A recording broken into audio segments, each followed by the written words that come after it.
టాలీవుడ్లో ఒక వెలుగు వెలిగిన దర్శకుల్లో వివి వినాయక్ ఒకరు. Megastar Chiranjeevi, Nandamuri Balakrishna, victory Venkatesh junior, NTR, Ram Charan, Prabhas ఇలా చాలా మంది పెద్ద స్టార్స్తో ఆయన వర్క్ చేశారు. పెద్ద పెద్ద హిట్లు కూడా ఇచ్చారు. కానీ ఎలాంటి దర్శకుడైనా ఒక దశ తర్వాత అవుట్డేట్ అయిపోవడం, సినిమాలు తగ్గిపోవడం మామూలే.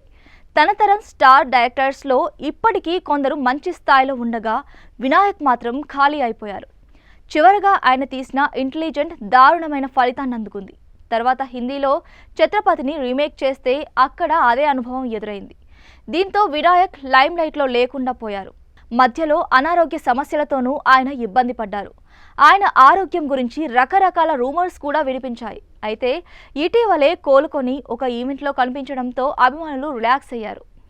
కాగా వినాయక్ ఇప్పుడు మళ్ళీ సినిమా చేయాలని చూస్తున్నారట. నిర్మాతను కూడా రెడీ చేసుకున్నారట. కథలు వింటున్నారు, కానీ హీరోను సెట్ చేయడమే ఇబ్బంది అవుతోందని సమాచారం.